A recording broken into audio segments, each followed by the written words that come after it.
The other night I went down the Alice Sweet Alice rabbit hole, but did I find a horror wonderland or Alice in Chains?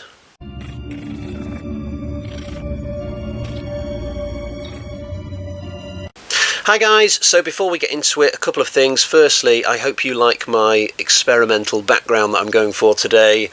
I've even had installed a curved wall, which is my little homage to the walls that you see on the ship in Alien. I even had Ridley Scott fly this in for me from, well, not really, but I'm quite proud of my little tribute to the Nostromo, albeit I've gone for a slightly different colour. The second thing to say is that there will be spoilers today, although as per usual, I won't reveal who the killer turns out to be. That being said, there is a major surprise that happens in the first half of this, which I kind of feel like you should discover for yourself ideally, but I am going to talk about that, so entirely up to you whether you want to continue with the video or not. So Alice Sweet Alice is a curious mixture of subgenres. It's part slasher, part religious horror, giallo, family drama, a little bit of detective stuff. That there's a lot in the melting pot. The story concerns a family who suffer this great tragedy at the start of the story. A 9-year-old girl is brutally murdered in a church, and the film shines a spotlight on the older sister, who's 12, as the possible culprit. But was it her, or was it somebody else? And we will eventually find out, but in the meantime there are more murders going on throughout the film. This was directed by a guy called Alfred Sole, who I'd never heard of until this week. This was only his second directorial effort. He also wrote this, although this didn't really catapult him into any great fame. I've looked at his filmography and I don't recognise anything that he would go on to do. In fact, the only film that jumps out at me at all from his filmography is Wishmaster 2, which I've not even seen. I've not even seen Wishmaster 1. If this could be said to be the highlight of Sole's career, and that might only be true from a horror fan's perspective, because I don't know what all of his other films entail, he certainly came up with an extremely memorable murderer in this.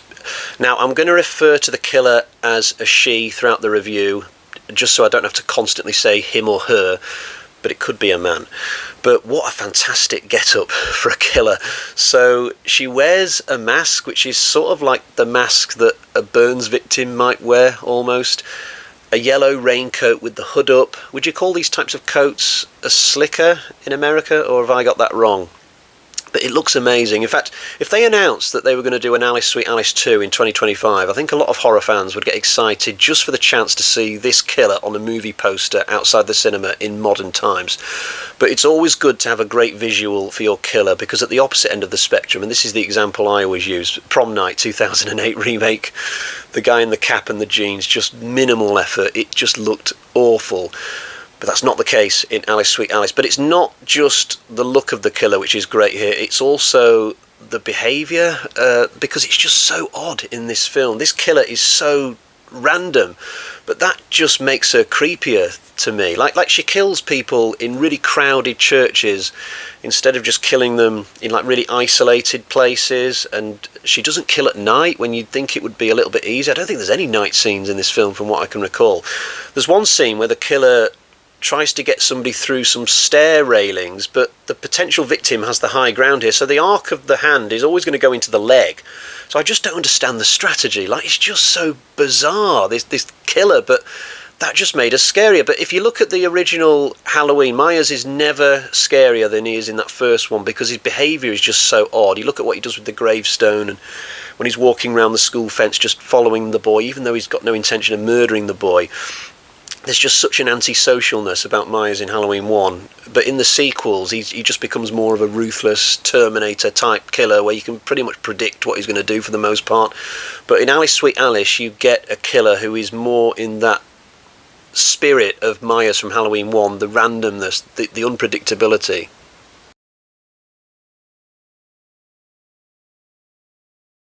I've got to give points for direction. This film looks pretty terrific in a lot of places. It's one thing to shoot, say, a shark attack movie and enjoy all the advantages of those long shots at sea and white sandy beaches and palm trees, etc. It's quite another to shoot in dreary New Jersey and make your film look really pleasing on the eye, but that is the case with Alice, Sweet Alice, especially with the scenes involving rain. I mean, we are talking Blade Runner levels of rain in this film.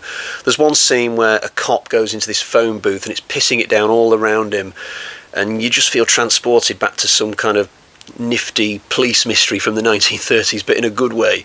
And that scene that I was referring to earlier, with the attempted stabbing through the stair rails, the victim in that runs outside, dripping blood everywhere, and it mixes in with the rain on the pavement because it's raining outside, and it just looks amazing. I mean, obviously the rain will wash away the blood eventually, but for the time being, we just get this terrific aerial shot where you can see all the blood mixing in with the rain. It looks brilliant.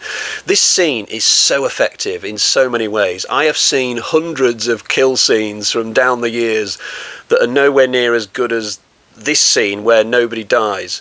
The initial kill of the little girl is also brilliantly staged. You get just about the right amount of footage of that.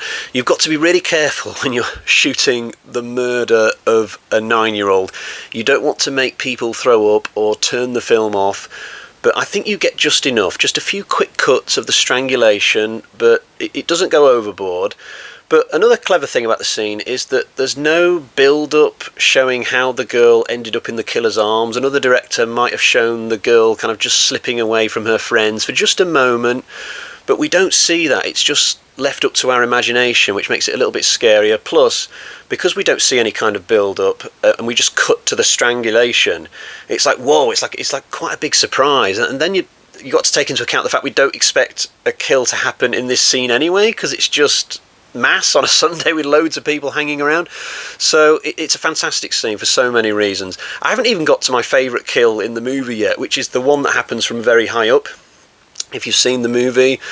But again, this is just an example of the randomness of the killer, because this sequence is like nothing else in the movie. It's the only kill or attempted kill that feels planned for me, but it's so emotional. Okay, there is a little bit of naivety in terms of how the victim responds to the killer running away from them in this scene, but there comes a moment where the victim loses all agency in terms of what's happening, and on a human level I just really felt for this person. I felt really emotional as we got closer and closer to the inevitable kill.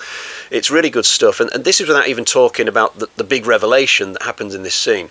There's only maybe 3 or 4 deaths that happen throughout this movie, and yet they're all very effective. Like, since watching the film, I found myself thinking about near enough all of them for various different reasons. Maybe because they were just well directed, or maybe they just had a little bit of an effect on me somehow. Much better than having a film where you got 15 kills, but you're just going to forget 90% of them within 24 hours.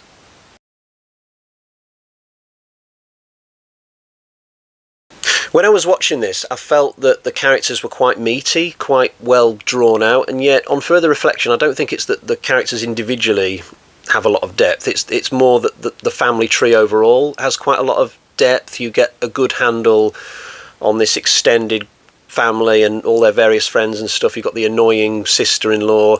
There's this weird situation where 2 really nice parents are divorced for some reason, but this is different to what you get in most films, where you get the perfect family with the nice house and the white picket fence, but not here. You've got this middle-class mother, really, with 2 small girls, but in this dank and dreary New Jersey flat. But it feels to me like they belong in a much nicer place somehow.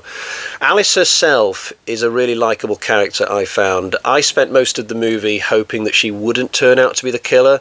I think the performance here by Brooke Shields is really good, especially when she's just being really cheeky and sly. Brooke Shields is the only name in the cast list that jumped out at me.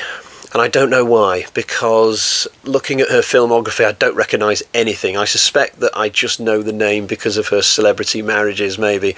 I kept getting her mixed up with Greta Skarkey when I was watching this. I spent a lot of this film thinking that, oh, this is the person who went on to be in that film Shattered that I really like. No, completely different actress.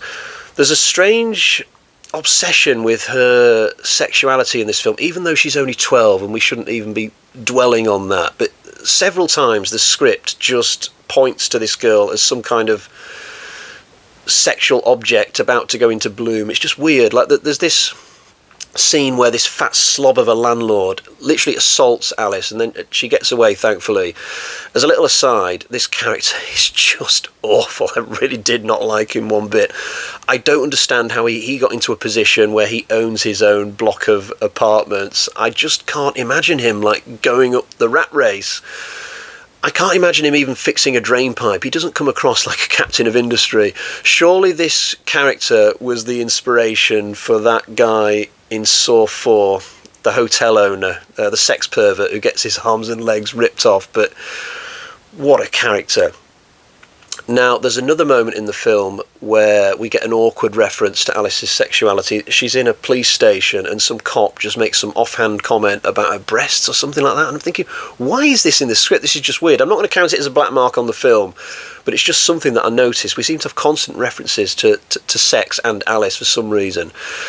Now, this takes me nicely, actually, onto my one genuine criticism of this film, which is the fact that the reveal of the killer happens a little bit too fast for me. So we find out who's doing the killing after about an hour and 5. And at the time, it's like, oh, that's a bold move. But then we switch to the killer's point of view for a few scenes, and I feel like a lot of the momentum just goes out of the film at that point. And then it comes back again for the finale. But I would have preferred it if they'd have just done the normal thing and just reveal the killer right at the end. I haven't really talked about the religious side of this film, and I'm not really going to, because I don't really know an awful lot about religion. I saw this one review where this guy spent half the time talking about how the family's Catholicism connected to the horror part of the story, which was quite interesting, but I can't remember a word of what was said. Me personally, I grew up in a Christian household, although we didn't really bother with it. We didn't go to church. I think the only time I've been to church is the day that I got married. I moved around a lot when I was younger. We lived all over the UK because my dad was in the army, and then later on my stepdad was in the Navy. And this one town that we moved to for a while, I had to go to a Catholic school because it was the only school nearby. And I remember on Wednesdays they did Mass, and I can recall all the kids sort of sat down on their knees receiving the peppermint thing that they get given. But the teacher always made me stand to the side where I was just on my own, because she was aware that I didn't have a Catholic background, whereas all the other kids had grown up with it. But yeah, it's weird looking back on that.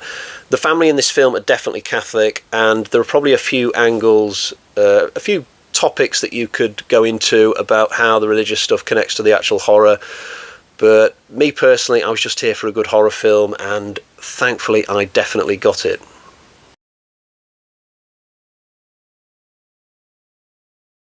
Time to show you the version of the film that I own for this. Here is my Blu-ray copy of Alice, Sweet Alice. It's a very good restoration. It's got an audio commentary on it. It's got a few other bits and pieces. I would highly recommend this. I think it cost me about £10.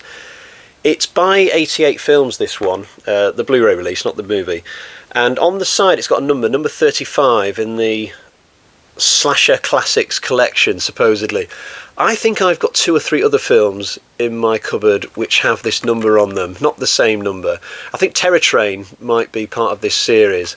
I'm sort of curious now to maybe try and collect the other ones, get a full set. I might look into that. I might see what number 1 is and get that and do a review.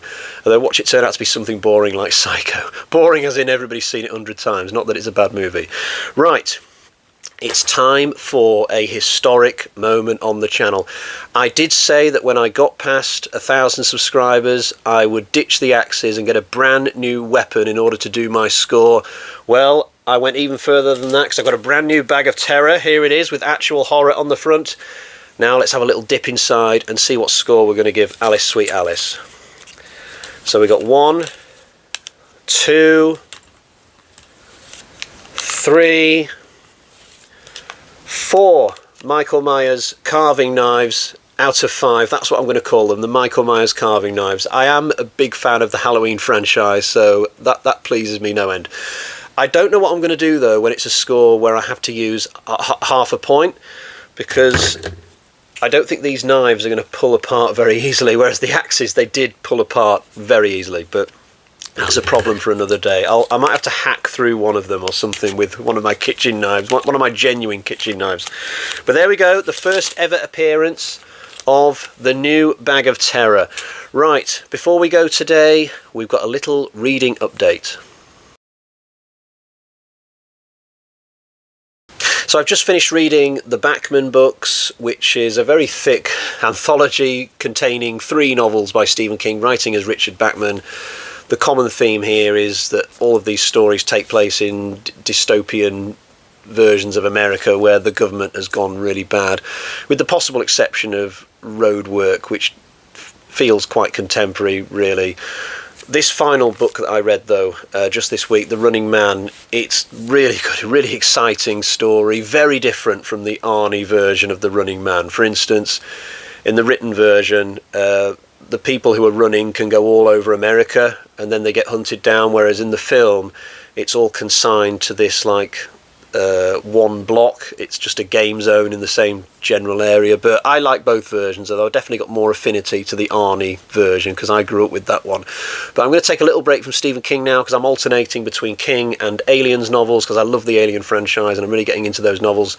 So my next novel is going to be Aliens Genocide because I'm taking them in publication order, so I'll let you know how I get on with that very soon. But for now, it's time to say goodbye in this very historic edition on my channel, and I'll see you all again next time. Bye bye.